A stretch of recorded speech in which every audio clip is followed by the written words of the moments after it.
Sosok gadis di depan berdiri membelakangi kami. Dari rambut lurus dan jaket yang dikenakannya sama sekali tak asing bagi kami. Kuarahkan senter untuk memperjelas siapa penglihatan kami. Mel, panggilku Liri, karena aku yakin ia adalah Melisa. Dista bergegas cepat mengambilinya. Ditariknya tangan Melisa yang masih berdiri mematung dengan badan gemetaran. Melisa linglung. Semua pertanyaan kami padanya hanya dijawab dengan pandangan kosong, beserta mulutnya yang membisu. Yuli menepuk pipi seraya menggoyangkan badan Melisa agar ia sadar dari linglungnya. Kutuntun Melisa untuk duduk menepi, lalu memberikan botol air mineral padanya agar ia tenang. Mel, ucapku lirih. Dengan kalem ku hapus air mata yang meleleh di pipinya. Rasa trauma yang dialami membuat jiwanya terguncang. Ajeng disyarat oleh Bambang R, ucap Melisa lirih dengan bibir bergetar. Tangisnya semakin deras saat ia mencoba mengingat apa yang dialaminya semalam. Kupeluk erat tubuh Melisa sambil terus kubisikkan semua akan baik-baik saja. Dasar Bambang binatang, umbat Dista dengan kesal. Ia geram menahan marah karena apa yang dilakukan Pak Bambang pada kami. Kami lega karena Melisa terselamatkan, meski ia menderita trauma berat akibat peristiwa yang dialaminya semalam. Tanganku terasa disentuh pelan, lalu seperti ditarik pelan meski sebenarnya aku bisa menghentikan langkahku. Yang mulai berjalan pelan, hatiku memilih menuruti tarikan pelan di tanganku. Terasa halus hingga aku tersadar dengan apa yang kulihat saat ini. Dua bocah perempuan sedang menarik pelan tanganku. Dengan senyuman mereka yang membuat hati tenang sekaligus bertanya-tanya, siapa sebenarnya mereka ini? Aku terus berjalan pelan, tak sadar dengan apa yang kualami saat ini. Dista dan Yuli yang membantu Melisa berjalan mengikutiku berkali-kali. Mereka memanggil namaku. Namun yang kulakukan justru terus berjalan mengikuti dua bocah di depanku saat ini. Anak ini kesurupan kah? Kata Dista mencoba menghentikanku yang terus berjalan tanpa menghiraukannya. Itu kan motor kita, ucap Yuli yang mengarahkan senter ke arah motor yang sengaja kami tinggal 2 hari yang lalu. Lah, benar. Saud Dista bergegas mendahuluiku menuju motor kami. Di sebelah motor kami, seseorang sedang duduk di kegelapan malam dengan nyala rokok yang menemaninya. Mbah Darkun, kata Dista setelah yakin orang yang duduk beralaskan tikar tersebut adalah Mbah Darkun. Sapurane nduk, mbah ora iso nulungi nyusul awakmu kabeh. Sing iso tak lakoni mung ngenteni awakmu kabeh balik ning mrene. Aku percaya mesti ana salah siji tekan awakmu sing iso mbuyarno kelakuane Harjo. Jawab Mbah Darkun dengan pelan sambil mengawasi sekeliling. Yang mana Harjo itu, Mbah? Tanya Dista penasaran. Harjo iku pengabdinya Rukmi, jawab Mbah Darkun, orang yang bersekutu dengan jin penguasa hutan ini. Terus Nyi Rukmi itu siapa, Mbah? Tanya aku penasaran. Kuburannya ada di atas bukit tengah hutan ini, jawab Mbah Darkun. Tiba-tiba angin kencang datang dari dalam hutan, disusul suara jeritan keras yang menyanyat hati. Semakin kencang angin yang berdatangan, membuat pohon besar di sekitar kami bergoyang-goyang keras. Suara jeritan kembali bersaut-sautan. Jeritan yang amat menyanyat hati seakan mereka yang menjerit sedang disiksa dengan kejam. Kembali kulihat Mbak Tia bersama Ajeng dan Eva di sebelahnya. Lalu di belakang mereka puluhan gadis yang sedang memandang ke arahku.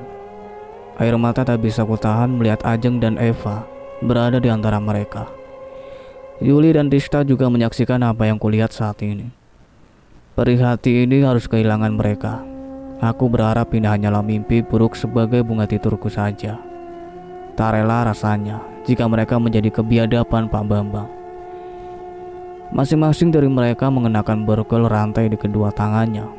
Begitupun dengan Mbak Tia dan Ajeng. Lalu Eva berjalan pelan ke arah kami. Dari belakang muncul nenek tua yang kami lihat waktu pertama kali di bangunan tua yang telah roboh. Tangan kanan nenek yang kami yakini bernama Nyi Rukmi menjambak keras rambut Eva, hingga kepala Eva mendongak ke atas. Dia nampak kesakitan.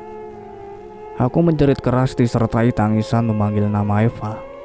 Saat Nyi Rukmi menyeret rambut Eva masuk ke dalam hutan di kegelapan malam yang membuatnya meronta kesakitan. Jeritan tangis suara puluhan wanita yang kuyakini mereka juga korban tumbal pesugihan tempat ini kembali bersaut-sautan.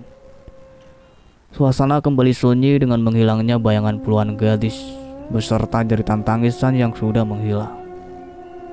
Yul, kamu temani Melisa di rumah Batarkun ya? Pindah Tista pada Yuli. Tidak, pokoknya aku ikut, jawab Yuli dengan tegas. Siapa yang menjaga Melisa nanti? Lanjut Tista. Wajar jika Tista khawatir dengan keadaan Melisa saat ini. Ya orang tua itulah, yang jelas aku tetap ikut, jawab Yuli bersikukuh sambil menunjuk ke arah Batarkun.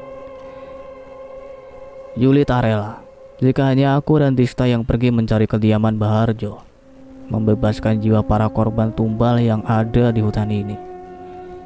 Dengan berbagai pertimbangan akhirnya kami memutuskan menitipkan Melisa pada Batarkun. Lalu atas petunjuk dari Batarkun, kami melanjutkan perjalanan menuju kediaman Baharjo dukun yang dimaksud. Sunyi.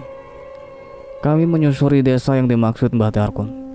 Hanya mendapat info kalau rumah yang ditinggali Mbah Tarkun adalah rumah tua model joglo. Jujur kami bingung dengan semua ini. Apalagi kami tergolong awam tentang tumbal pesugihan. Hal yang paling tidak masuk akal mulai berdatangan. Hawa aneh saat mulai menyusuri jalan desa. Desa di tengah-tengah pegunungan yang membentang tanpa tembok, dengan misteri yang belum kami ketahui. Dari sekian banyaknya rumah yang berjajar layaknya desa kuno, karena setiap rumah tidak menggunakan penerangan cahaya dari aliran listrik. Bahkan kebanyakan rumah masih memakai kayu dan dinding dari anyaman bambu. Di setiap depan rumah selalu terdapat sesajen yang diletakkan begitu saja oleh sang pemilik rumah. Pandanganku mulai kabur, darah keluar dari hidung, tubuhku ambruk di jalan tanah desa ini. Loh, kamu kenapa? Kata Yuli saat mengetahui aku yang tiba-tiba jatuh. Suara keras Tista sudah tak terdengar di telingaku. Tubuhku mulai dingin, darah terus keluar dari hidungku. Berkali-kali Tista menyeka dengan tisu, namun darah terus mengalir. Yuli yang panik dengan keadaanku berlari mencari pertolongan dengan menggedor rumah penduduk sekitar. Tista menyandarkan tubuhku di badannya. Ia juga khawatir jika terjadi sesuatu padaku.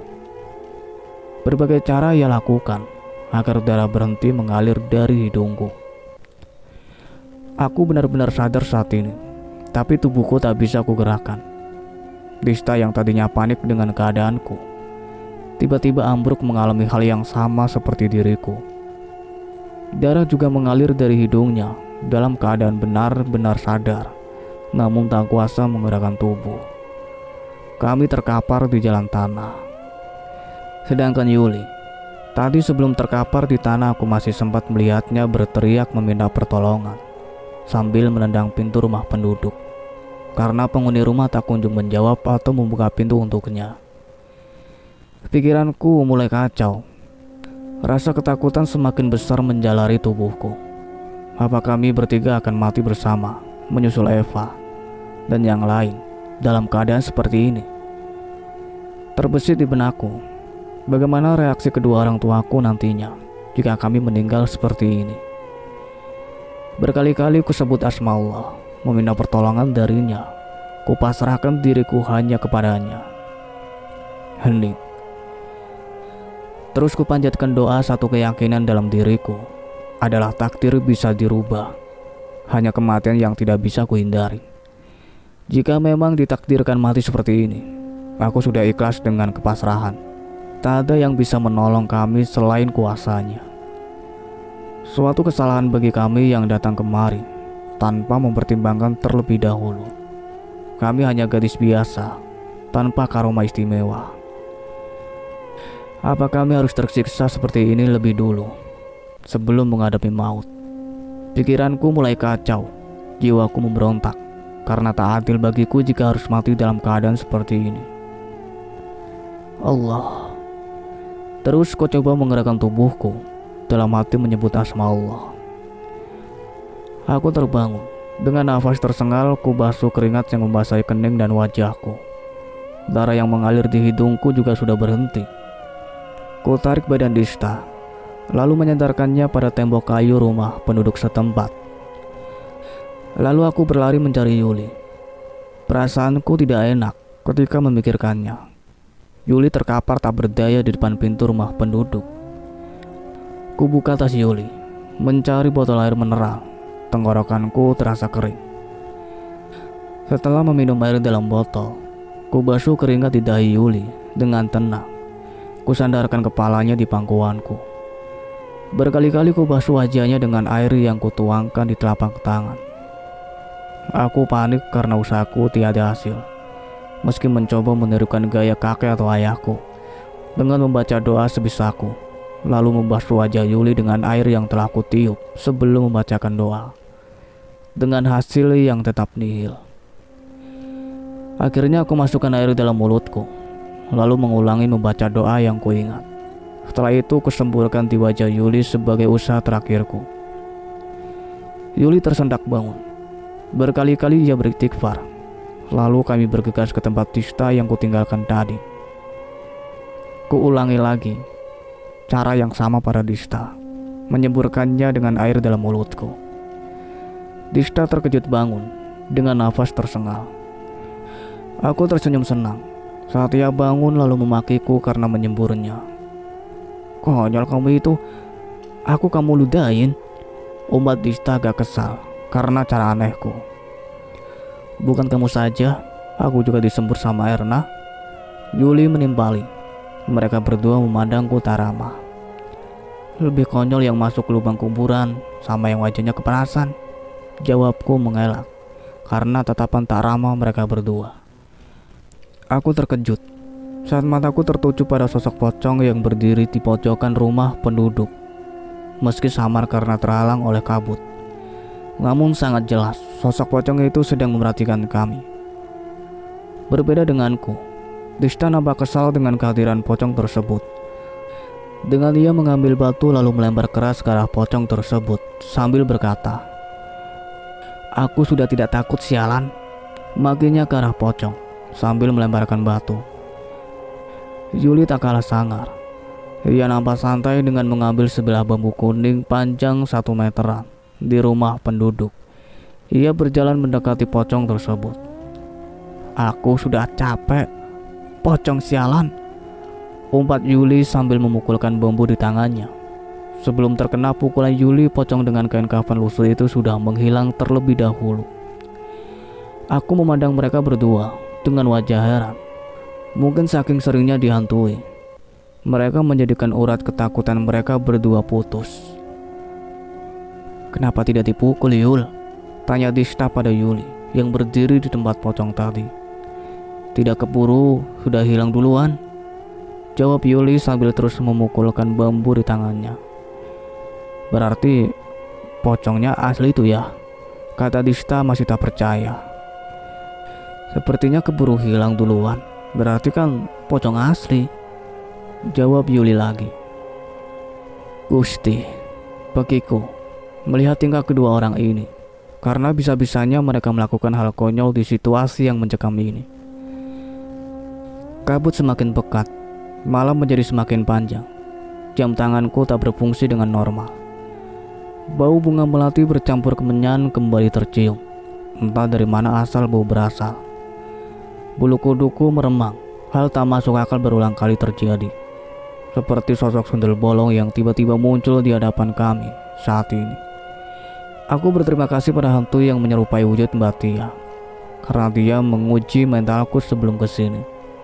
Meski sedikit terkejut, aku mencoba bersikap biasa saja saat mata melototnya memandang kami.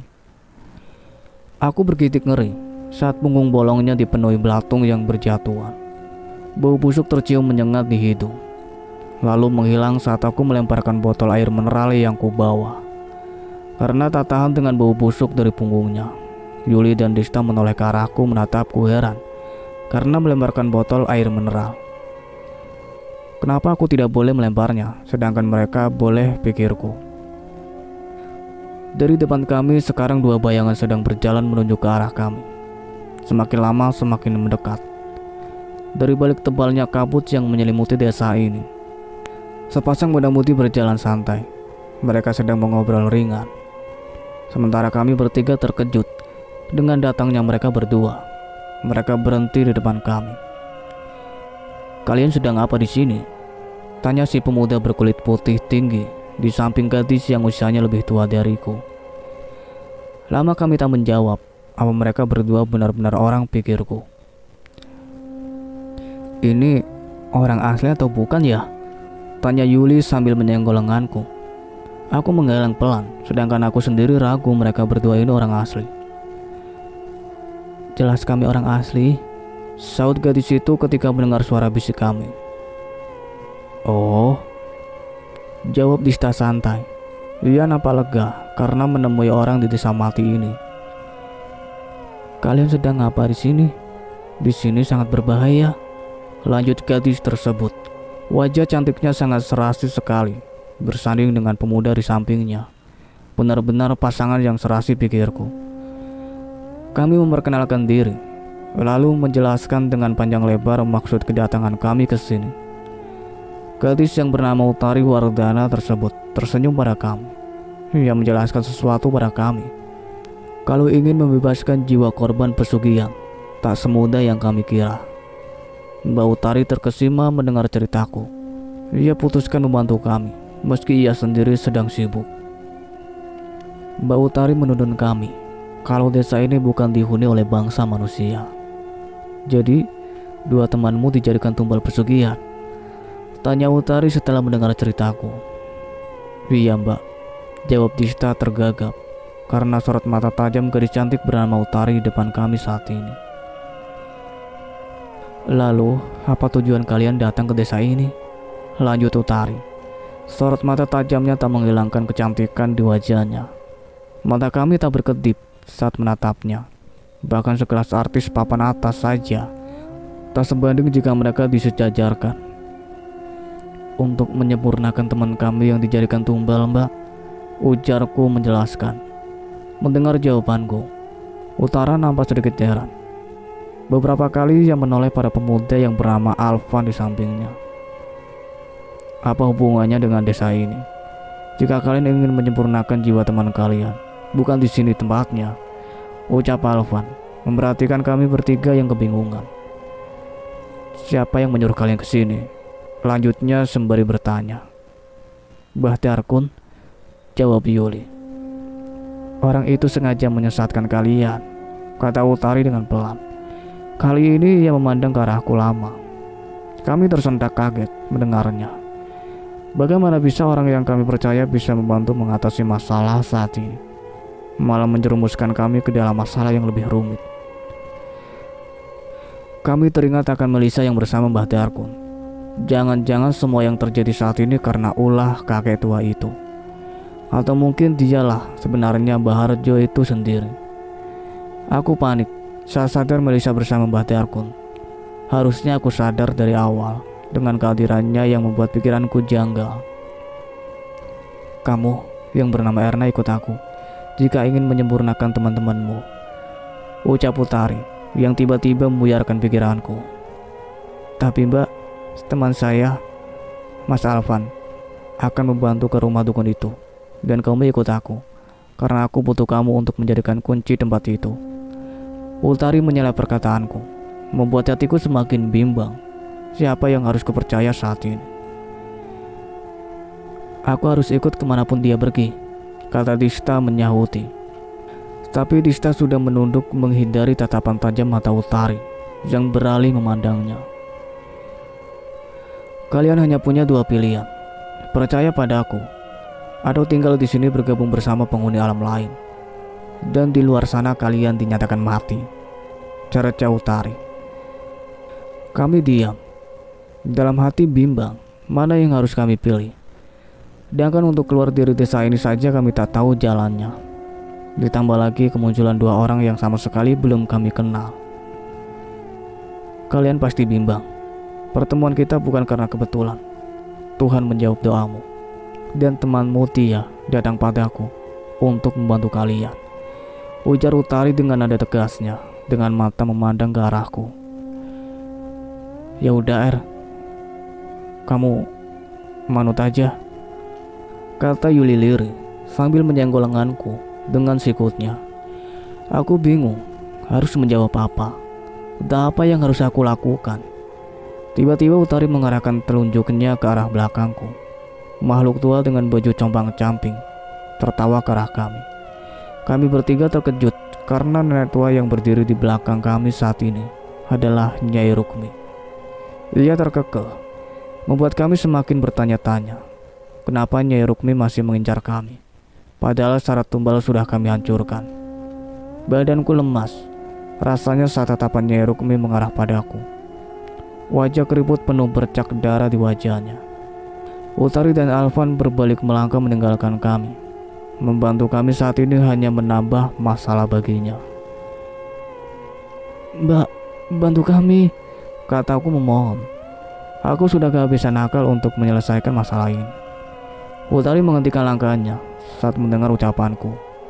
Seraya berkata, apa kalian sadar kalau kalian hanya 3 gadis ingusan datang kemari tanpa bekal ilmu yang kalian miliki? Bahkan kalian tidak tahu bahaya yang akan kalian alami di tempat ini. Utari berbalik memandangku. Antara lugu dan tolol memang tak jauh berbeda. Dan kalian ini tipe orang tolol, lanjut Utari. Kami pergi ke sini hanya bekal kenekatan semata, tidak sadar dengan bahaya besar yang sedang menunggu kami. Jadi bagaimana?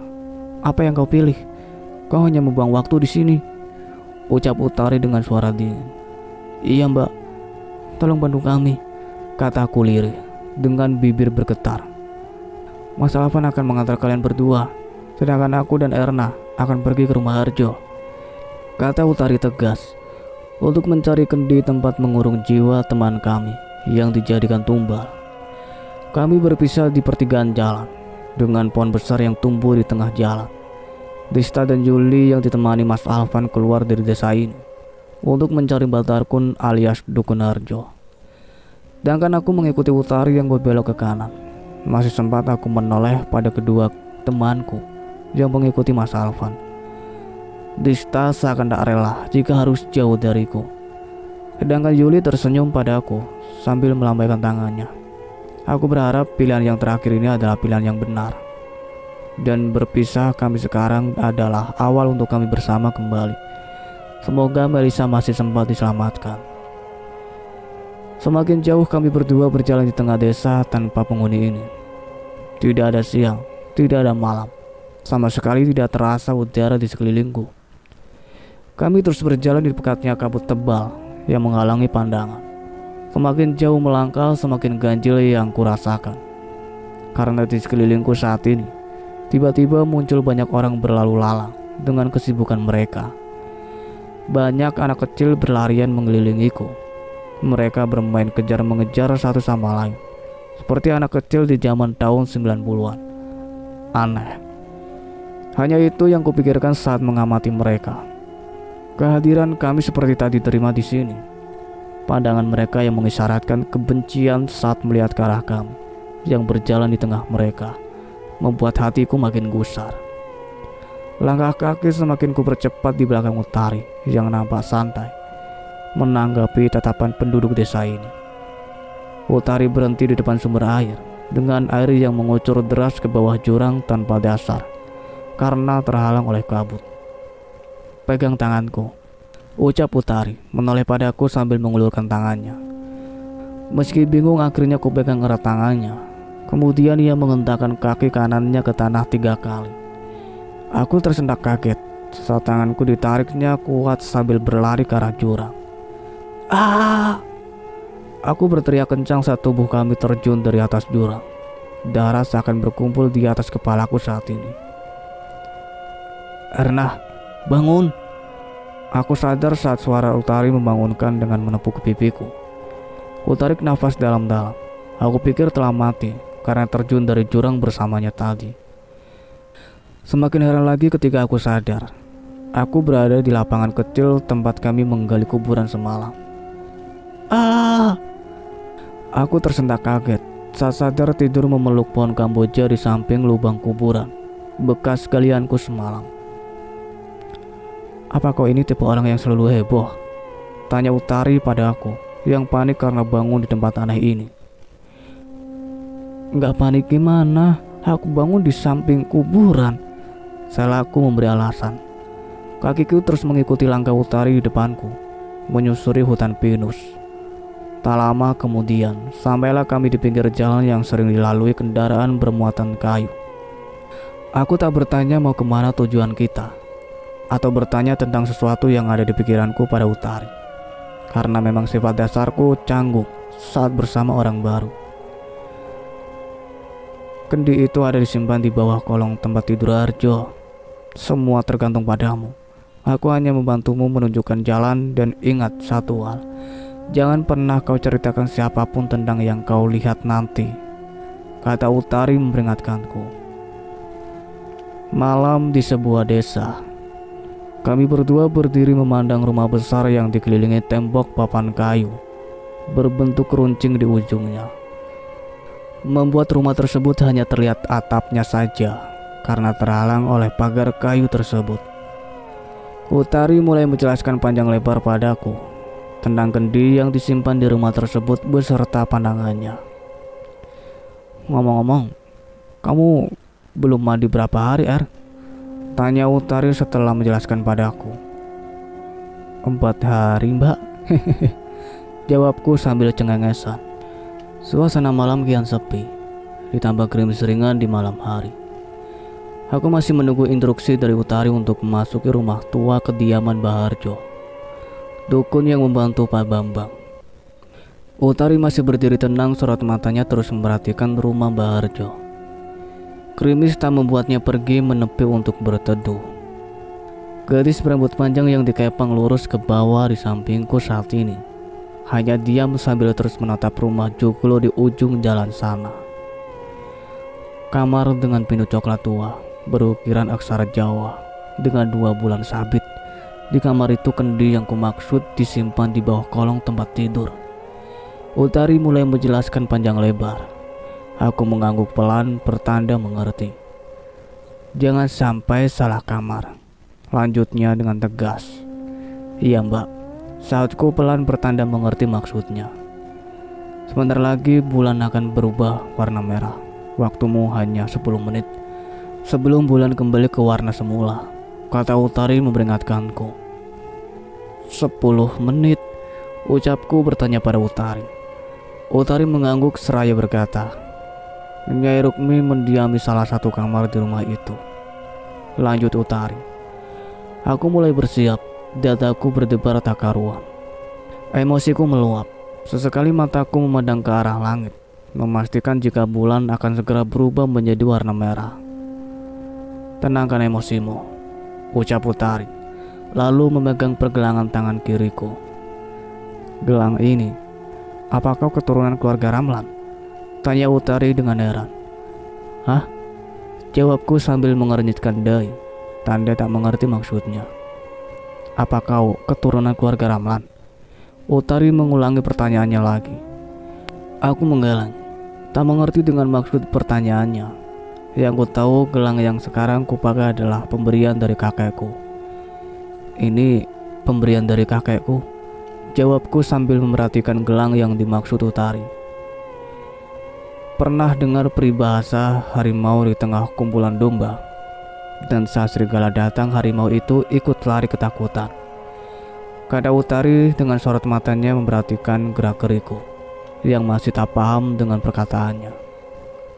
Apa maksudnya, Mbak? Tanya aku kemudian. Kau memiliki terah ramlan yang mengalir di darahmu, salah satu keluarga yang paling disegani. Tetapi karena kau sendiri tidak tahu siapa dirimu, kau ikut lari ketika seekor serigala datang, jawab Utari. Aku bingung harus menjawab apa. Lagi pula saat ini yang kupikirkan bukanlah siapa diriku, melainkan ketenangan temanku yang telah menjadi korban pesugihan Pak Bambang.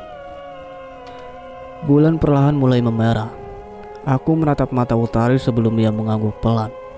Pertanda inilah saatnya. Aku bergegas mengambil kendi yang dimaksud Utari. Kulangkahkan kaki berlari cepat menuju gerbang pintu kayu dengan pagar tinggi pembatas jalan dan halaman rumah. Sebelum aku sampai pintu tebal dari kayu yang melekat di pagar, pintu itu sudah terbuka pelan. Segera aku masuki pintu penghubung jalan dan halaman depan rumah. Banyak sekali patung aneh dari kayu dengan berbagai macam ukuran, dan kesemuanya memiliki warna hitam pekat.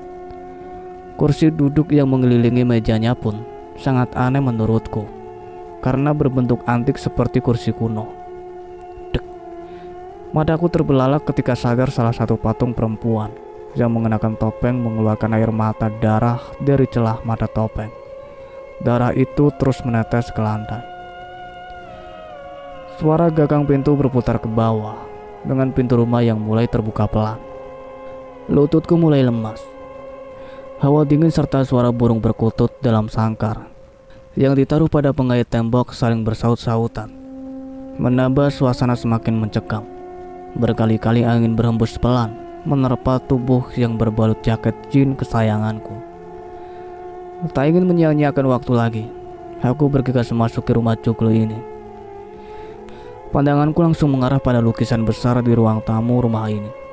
Lukisan seorang nenek yang sedang duduk menyilangkan kakinya, dengan banyak gadis remaja memakai baju putih berjajar di belakang si nenek. Yang aneh adalah si nenek yang duduk di kursi paling depan sedang tersenyum, sedangkan para gadis di belakangnya nampak tertekan dengan wajah sedih. Salah satu di antara gadis dalam lukisan ada yang sedang menangis dengan leher dililit rantai. Salah satu lukisan di dinding kayu sebelah kiri yang tak kalah menyeramkan tiba-tiba bergerak, hampir jatuh. Dek. Jantungku kembali serasa berhenti karena wajah dalam bingkai lukisan itu adalah nenek tua yang kami temui di bangunan tua malam itu. Makin kaget lagi saat wajah dalam lukisan itu tersenyum aneh, seakan-akan sedang menanti kedatanganku. Nafasku bertambah kala mendengar suara langkah kaki di luar rumah. Suara langkah kaki yang terus berjalan memutari rumah. Lampu yang menerangi ruangan nyala redup seiring bunyi tongkat yang dipukulkan ke dinding kayu rumah ini. Kemudian, ia seperti memukulkan ujung tongkatnya di lantai depan yang terbuat dari marmer. Wanita tua berbadan bungkuk itu sedang berdiri di luar pintu rumah ini. Aku merasakan saat ini kami sedang saling berhadapan dengan pintu tertutup yang menghalangi pandanganku pada nenek itu. Bedanya dia leluasa memperhatikanku dari luar rumah, sedangkan aku berdiri gemetaran karena ketakutan. Ya, dengan langkah pelan aku melangkah mundur sebelum kakiku menyenggol vas bunga sebesar di samping pilar tengah yang membuatku terkejut. Kututup mulutku rapat-rapat agar jeritan ketakutanku tak keluar. Bah! Kembali aku terkejut karena kaget saat suara gedoran keras dari salah satu pintu kamar. Lalu suara tawa terkikih muncul dari dalam kamar tersebut yang tertutup rapat oleh pintu. Kali ini mataku menatap ke langit-langit rumah di mana suara keras itu berasal. Meski mataku terus tertuju ke atas mencari apa penyebab timbulnya suara tersebut, namun sama sekali tak kujumpai sesuatu di atas sana. Hawa di dalam rumah ini semakin membuat lemas seluruh tubuhku. Semakin lama rasa takut menjalari seluruh tubuhku. Tubuhku ambur ke lantai. Kakiku tak kuasa menopang berat badanku. Kupajamkan erat mataku. Berkali-kali kusebut nama Tuhanku, meminta pertolongan atas kuasanya agar hati ini kuat menekan rasa takutku. Tubuhku seperti dibebani beban berat membuatku semakin melemas. Sekilas terlihat bayangan putih yang dimaksud utari saat kupejamkan mataku. Kupasangkan tubuhku berdiri dengan merangkak pelan, memegang erat pilar kayu yang menyangga atap rumah ini. Allah. Kusebut sekian kalinya asma Allah meski sulit, meski terasa berat. Dengan susah payah aku mencoba berdiri. Pintu coklat tua yang kulihat tadi berada di ujung ruang tengah. Kakiku terasa berat untuk melangkah. Pandanganku terasa kembali kabur saat jemari tanganku menyentuh lubang hidung. Untuk kesekian kalinya aku mimisan. Kulangkahkan pelan kakiku meski berat. Teringat waktuku hanya sebentar di sini. Kudorong keras pintu dengan badan mulai limbung. Darah semakin banyak keluar dari hidungku saat terus ku coba memaksa tubuhku. Pengap. Pintu terbuka cepat-cepat. Ku masuki kamar pengap ini. Yang ku cari hanya ranjang tidur di kamar ini. Lututku bertumpu pada lantai. Ku goyangkan badanku ke bawah mencari kendi yang dimaksud utari. Tanganku mencoba meraih kendi di bawah kolong tempat tidur. Dengan cepat ku tarik saat jemariku meraihnya. Ku pegang erat kendi yang dibungkus kain merah seperti tempat abu dupa di depanku saat ini. Pelan ku angkat sedikit tinggi, lalu ku hempaskan keras ke bawah hingga terpecah berserakan dengan abu menodai jaket dan celanaku. Hening. Mataku terpejam. Aku masih duduk bersimpu di lantai kamar. Bayangan Eva muncul di hadapanku saat ini. Eva memeluk erat tubuhku. Perasaan haru bercampur sedih saat melihat dia tersenyum bangga padaku. Begitu dalam tatapan matanya saat memandangku. Tak ada lagi canda tawa di antara kita. Tak ada lagi cerita yang kusampaikan padanya saat aku dalam masalah. Tak ada lagi nyanyian merdunya. Tangisku pecah. Aku sadar, aku telah kehilangan seorang sahabat yang membelaku di saat semua orang menjauhi diriku. Faham. Begiku air mataku terus berlinang. Hatiku tak rela melepas kepergiannya. Meski samar sangat terasa genggaman tangan hangatnya. Dia berusaha mengusap air mata di pipiku. Bayangan para gadis bermunculan keluar. Senyuman mereka ke arahku seakan mengucapkan tanda terima kasih. Batia melambaikan tangan padaku dengan senyuman simpulnya. Ajeng nampak bangga dengan usahaku seperti dulu. Saat bermain petak umpat, dia selalu mengacungkan jempolnya padaku saat aku bersembunyi dalam rumah. Selamat jalan, ucapku lirih melepas kepergian mereka. Eva berdiri. Ia kembali tersenyum padaku, meninggalkan semua kenangan kita. Selamat jalan, Fa. Kembali suaraku mengiringi kepergiannya. Seorang sahabat terbaik dalam hidupku.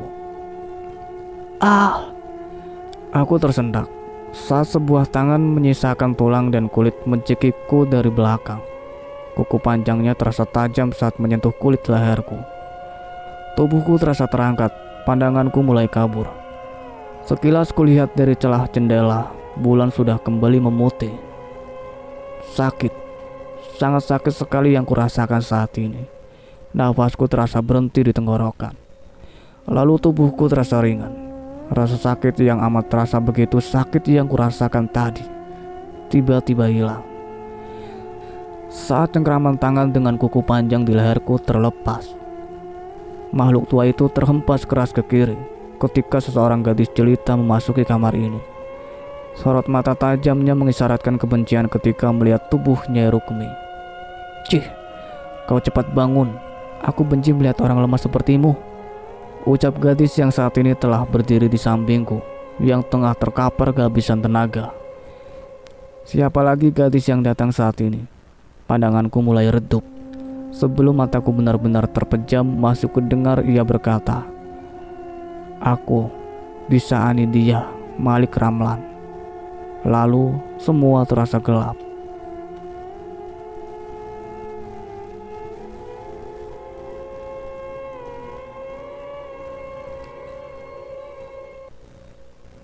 Cukup sekian ceritanya sampai di sini. Nantikan kelanjutan ceritanya. Saya akhiri. Wassalamualaikum warahmatullahi wabarakatuh.